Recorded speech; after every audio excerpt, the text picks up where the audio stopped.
What's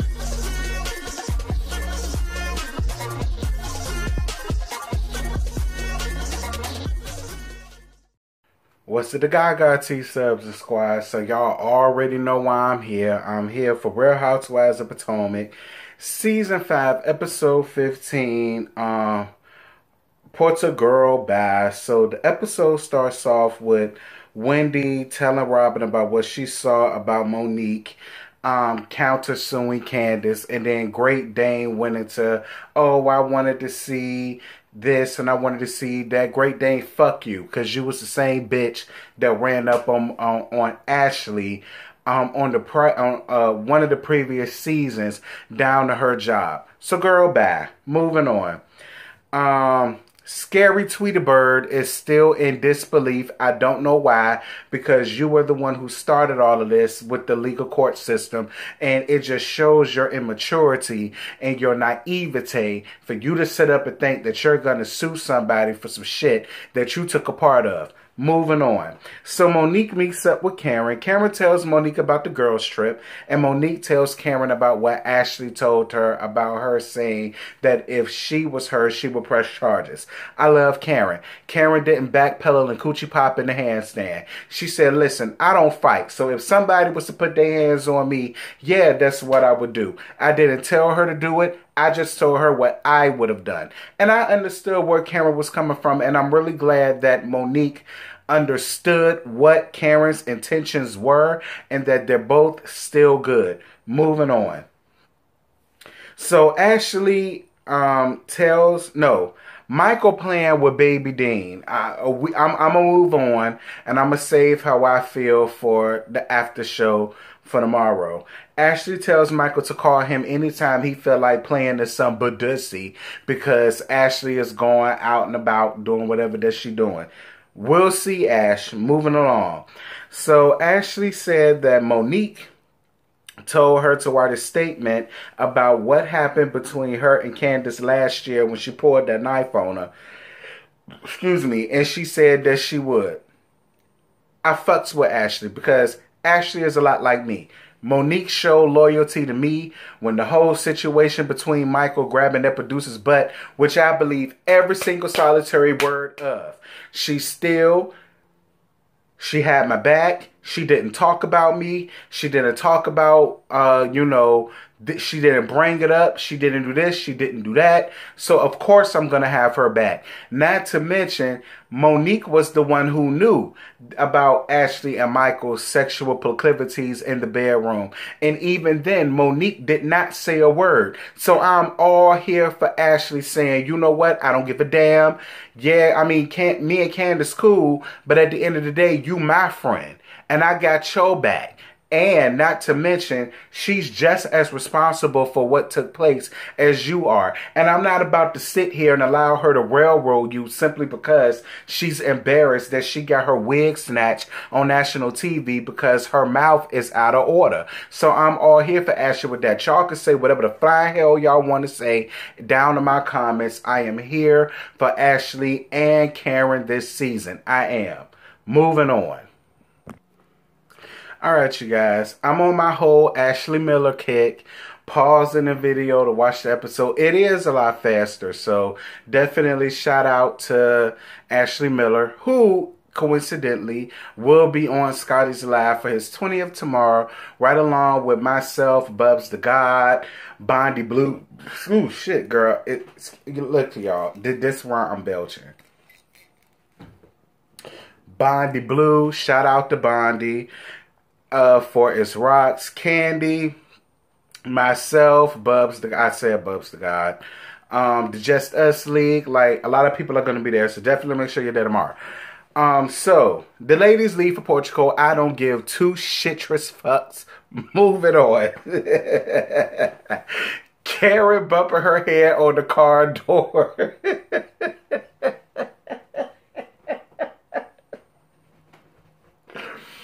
Karen, if you got as many bundles as Wendy did, you might not would have felt that bump down to your noggin. Moving on. Tacky Jezebel Giselle calls Rem Dr. Hunchamal, and of course he couldn't stay on the phone with her long while she was wearing that choker around her neck that really want to choke her because it didn't fit her neck. So we just gonna move right on along. The ladies goes out for dinner, and of course Giselle shows up.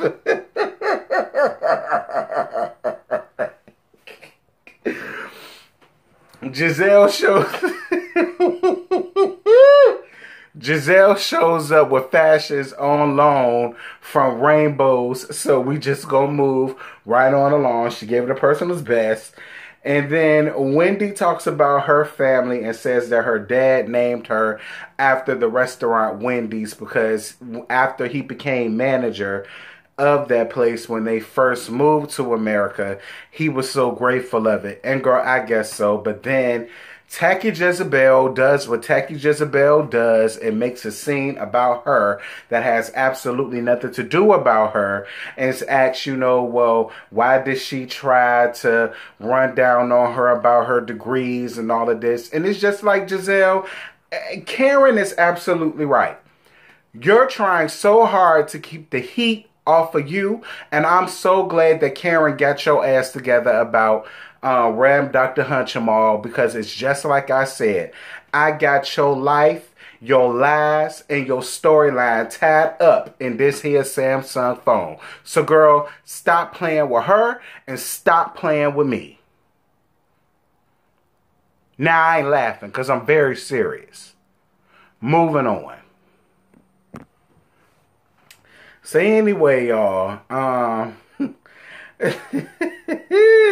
Giselle asks Ashley how was her and Michael doing. Karen says that Giselle just wants a moment. Please leave Ashley alone. And I feel the same damn way, especially considering how when they asked about Ram Dr. Hunchamal, you act like it was such a goddamn problem for you to answer their question. And we about to get to that in a minute. So Robin says that Ashley needs to hold Michael accountable. And I'm like, oh, like you did? Like you? What Devil did?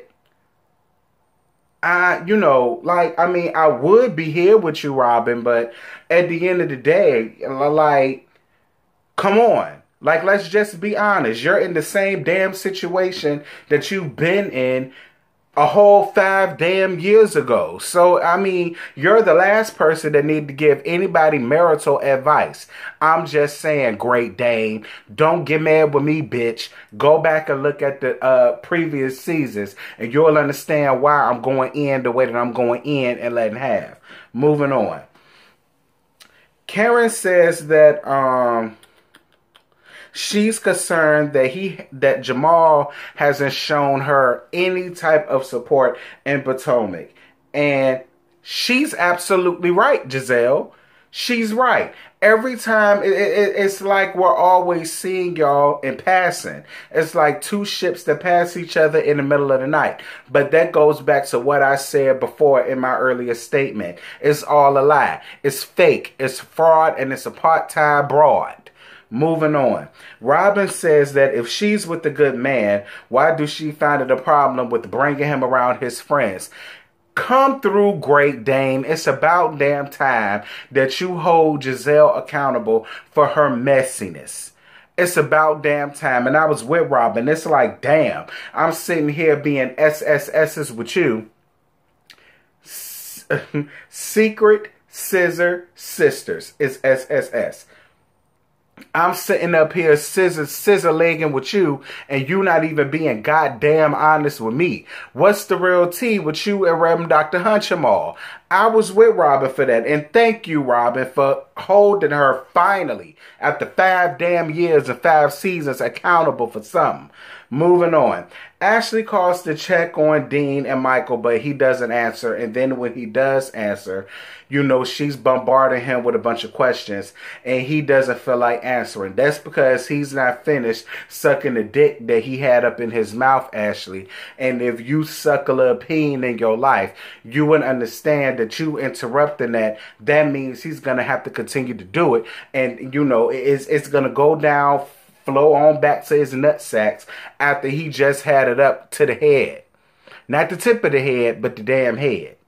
So I was with Michael on that, Ashley, and this is the thing. It had nothing to do with baby Dean. Girl, you're not worried about Dean. Like I said before, Dean's studying his MStat to go on ahead and get ready to be up in Johns Hopkins School of Medicine with Dr. Wendy. That had nothing to do with that. You was just too concerned worrying about what Michael was doing, and I would appreciate it if you would just say that instead of sitting up here playing on our intelligence when it comes to baby Dean. Moving on. Alright, you guys, so Giselle meets with Robin after the whole dinner scene and says that she knows Karen doesn't care about Jamal, so why is she asking? Robin says that, well, she's not totally wrong, because if they're really friends and if he's really your man, then why doesn't she share him with us? Giselle says that she can respect that coming from her, but next time she needs to have her back. Have your back about what, bitch?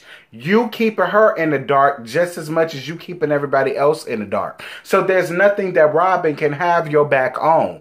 We have all seen everybody else have some sort of interactions with their man, baby daddy, boyfriends, whatever. It seems like whenever it comes to you and Reverend Dr. Hunchamal, they always seem to miss him when he's on his way out. Girl, quiet as it's kept to let the streets tell it. He be only there for one night and then he goes back to his real life down to Atlanta. So girl, go and find your damn life somewhere, Tacky Jezebel Giselle. Like, you really pissed me off. And I'm so glad that Robin is basically trying her hardest to not be in the orifices that's is your cooch.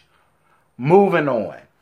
So Candace with these tired, delayed, late, stupid, idiotic, dumb in the mind, stupid as hell ass sticky notes. Girl, bye. Moving on. Karen meets with Ashley the next morning to talk.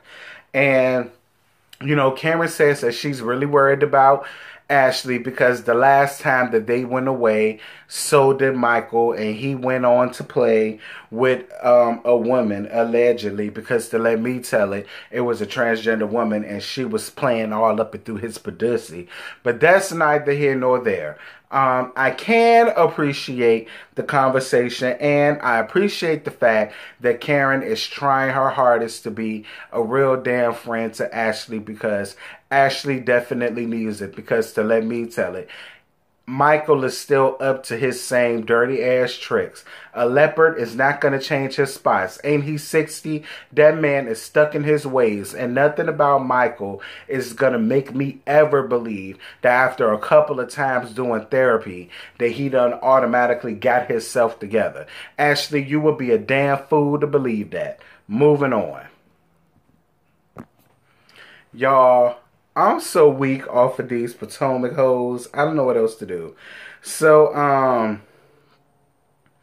Thick Weave and Ashley have a moment in the cable car about missing their babies. I mean, Wendy, I wish you would have done that earlier on in the season instead of carrying on and showing your ass and showing that you really wanted to be on this show way more than you having your 4 degrees and being down to Johns Hopkins and MSNBC, but whatever.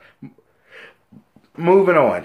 Thick Weave feels like Karen is condescending, talking about her degrees, and Tacky Jezebel Giselle agrees. Of course you do, Tacky. If you can't do nothing else right, find an adequate home, find a better beautician, find a better makeup artist, find a better wardrobe stylist. The one thing you can't find a better man. The one thing you can do is stir up drama, controversy, and mess with your shady, petty, pathetic ass. Moving on. Ashley coming back to the table with her breast pumps. Girl, on one hand, I gagged, but on the second hand, I get it. Because what a lot of people don't know, and I'm a nurse, so I do know this. When a woman has a baby, their breast gets gorged full of milk. And that shit hurts. It does. It does. Listen, I'm going to tell y'all a quick story. I had a homegirl when I was in nursing school, just had a baby. She just had a baby, I want to say 3-4 weeks, and then she came back to school. Child, she used to run out of the classroom to go to her car and go and pump her breasts because they hurt that bad, because they were so engorged with milk. So I totally understand Ashley coming back to the table with her breast pumps. I get it. There have been times when my titties hurt, girl, so I totally understand. And listen, the last time I was pregnant, I had an abortion. I ain't had no pregnancy since then. So I totally understood where Ashley was coming from in that moment. She ain't had no time for her breasts to be hurting down to Portugal. She ain't had no collets to put on top of her nipples, because there is an old remedy. Okay, for those of y'all that are going through that and you not breastfeeding and you don't got no pumps, get you some collets, lay them collets on your titties at night, and the next day you wake up, they're going to be wilted full of your breast milk, and you're going to feel really, really great. You know, ready to jump leaps, mounds, valleys, peaks, and every damn thing else. You heard it here first, and don't say I ain't never did nothing for you. Moving right on along. So Thick Weave brings up her degrees again to Karen, saying that that's not all of who she is, but she earned them. And so that Thick Weave can shut her goddamn trap, Karen says, "Fine, girl, whatever." Moving on. Karen clears up what she meant by bringing up Jamal. She says that she has such an opinion on everybody else's relationship. Why is hers so exclusive? And then she calls Jamal on FaceTime. And that was basically the end of the episode. Let me tell you something. I was here for Karen. Giselle, you have made it your business, your prerogative, and your priority to have your nose, your mouth, and everybody else's goddamn business but your own. You are the sole reason why this whole debacle between Candace and Monique happened in the first damn place. So I totally understand where Karen was coming from when she brought that up. And Karen wasn't wrong. But see, I'm going to tell you why you can't answer it, because you can't. Because answering it would not only put a damper and pull a plug on your storyline, it would do the same for Jamal. And that's just the God's honest truth. We not dumb, bitch. So stop trying to play us like we are. Like I said, I hold your whole damn storyline in your life in my phone. I got 4 of Jamal's baby mamas that are T-subs and T-squad of mine, giving me all kind of dirt, soot, mud, dust, and every damn thing else about y'all fake, phony, fraudulent relationship, made for TV relationship, solely because he has a whole brand new child out here and he don't need you messing up his bag no more than what he already did for his. And with that, like, comment, share, and most importantly, subscribe. Be sure to hit the bell, become the notification gang. And if you really rock with my channel the way you say you do, definitely make sure to watch those ads. My PayPal and Cash App will be listed down into the description box. You can also donate to the channel by joining. I have 2 tiers. Both tiers are recurring payments on your charge cards every month. You can also, and definitely make sure to have y'all asses available tomorrow at 11 o'clock. It's going to be 11. I said between 10 and 11, but it's definitely going to be at 11 o'clock tomorrow when we do the live after show, when I can really say what I really want to say about Giselle and Thick Weave and everybody else that's involved. And until then, I'm going to holler at y'all later. Bye. What you're giving, that's how we live it. Don't be mad at the system, it's simply how we've existed. I hear a lot of people talking like they politicians and choose to be an accountant because it's safe in a business.